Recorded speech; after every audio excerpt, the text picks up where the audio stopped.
Kratos witnessed a prophecy of his own death at the conclusion of 2018's God of War, which Atreus discovers in Ragnarok and fights feverishly to avoid. Much of Ragnarok's themes center on Kratos and Atreus' complicated relationship, as well as Kratos learning to trust his son and let him be his own man. The events of God of War Ragnarok take place 3 years after the 2018 game. Midgard has devolved into a desolate wasteland, and Freya, whose son Baldur was killed in the previous game by the hands of Kratos, is still plotting her revenge. After Thor and Odin pay them a little visit in Midgard, Kratos and Atreus are forced to flee. Odin respectfully requests that Atreus ceases his search for Tyr and offers Atreus entry to Asgard. Of course, Kratos isn't thrilled about that. Yeah, again, when is Kratos really ever thrilled about anything? Kratos and Atreus flee to the home of their allies, Sindri and Brock, in a world between realms, and Kratos agrees to help Atreus to find Tyr. And the two head off in the hopes that the former God of War may disclose further information about Atreus' identity as Loki, as revealed in the previous game. It is revealed at the end of the game that Tyr, whom Atreus and Kratos successfully rescued from Odin's prison, was actually Odin in disguise the entire time, and Odin kills Brock. Anyway, after defeating Heimdall, the Watchman of the Aesir, Kratos, Atreus, and Freya finally sound the Gjallarhorn, starting Ragnarok. However, when they arrive in Asgard, they quickly realize that despite their efforts to unite the realms, Odin's fortifications and Inherjar troops prove far too formidable as the war machines shatter the realm gates one by one.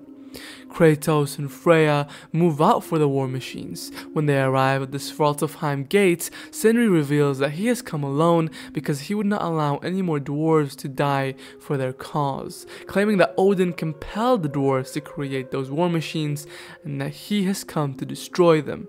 And that's exactly what he accomplishes when he hits the Soundstone, sending a ripple through the air, destroying every war machine in its path.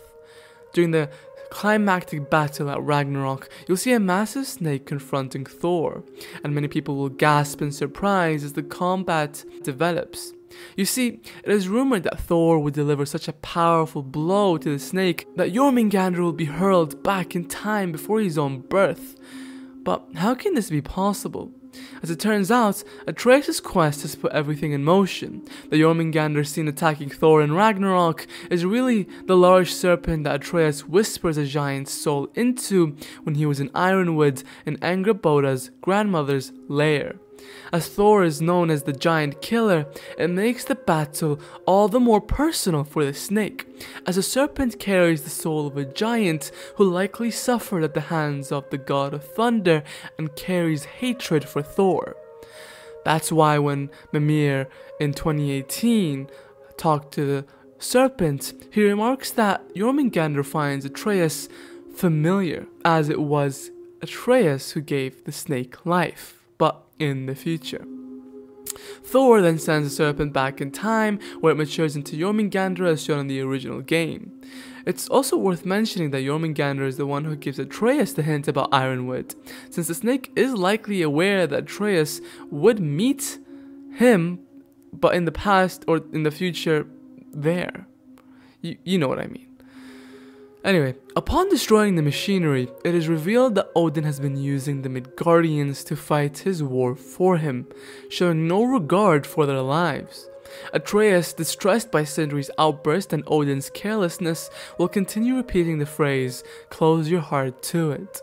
Kratos, on the other hand, will stop Atreus and push him to open his heart instead, for Atreus feels the sorrow of others because that's who he is, and he must never compromise that for anyone.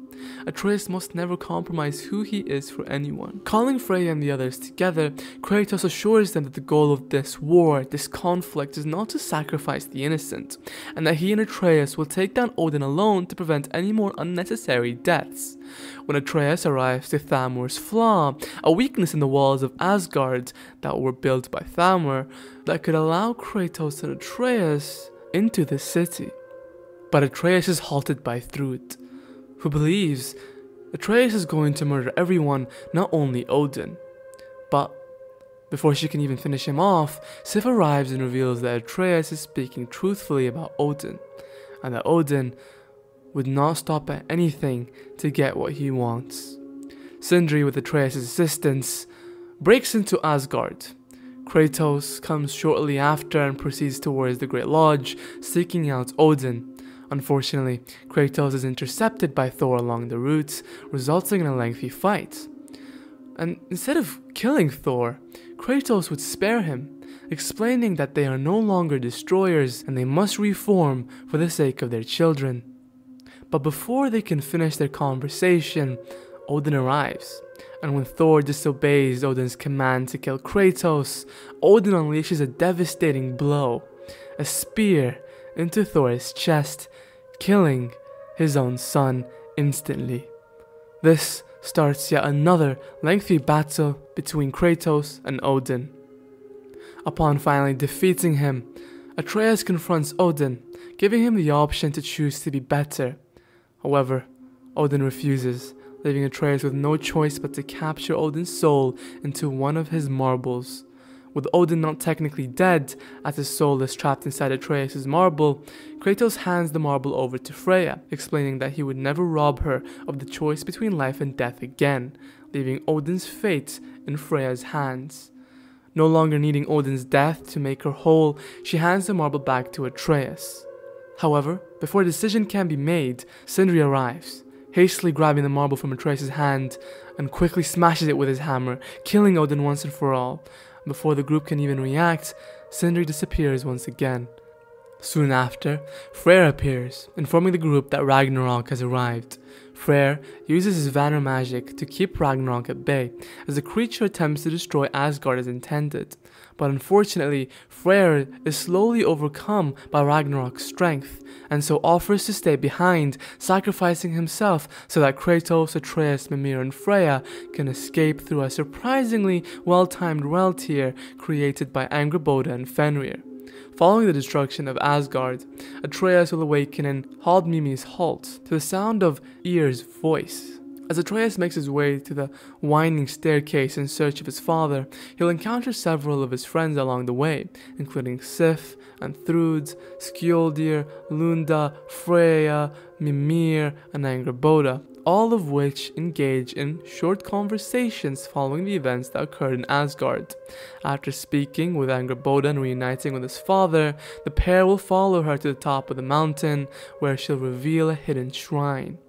Upon opening the shrine, Atreus and Kratos discover that Faye was responsible for destroying the mural in Jotunheim, indicating that she went against her own people to hide Kratos and Atreus' fate to protect them and instead encourage them to create their own path.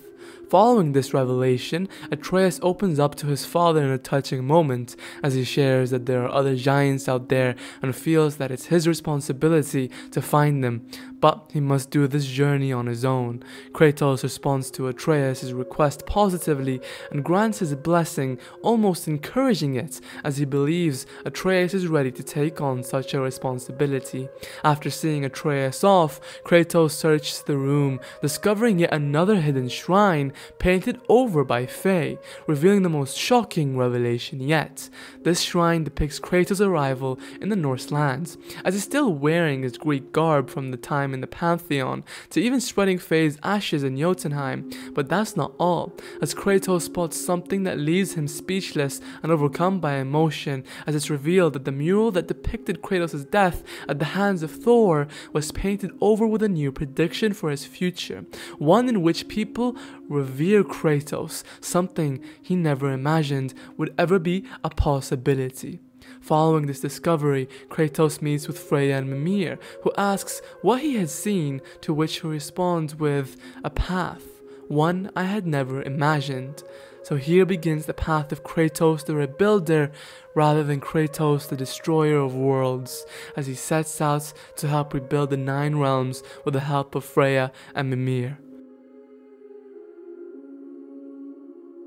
Earlier in the game, we learned that Brock had already died once. Sindri brought him to life, but could only get 3 of his 4 soul parts back together, something he never told Brock. Having lost Brock, Sindri lashed out at Atreus and Kratos. Once a close ally, Sindri became a broken dwarf, unwilling to help in the fight of Ragnarok. And why would he? Without Brock, Sindri has nothing to fight for anymore. Sindri disappears to grieve for his brother, but eventually returns with a promise to bring an army of dwarves to the battle at Asgard, which we already established that he didn't bring because he did not want any more dwarf blood to be spilled. Sindri keeps his promise, but never truly returns to his former chipper and germophobic self. At the very end, the characters unite to send Brock on his final journey. Sindri appears, still dirty from the battle, with no intention or interest in cleaning himself up.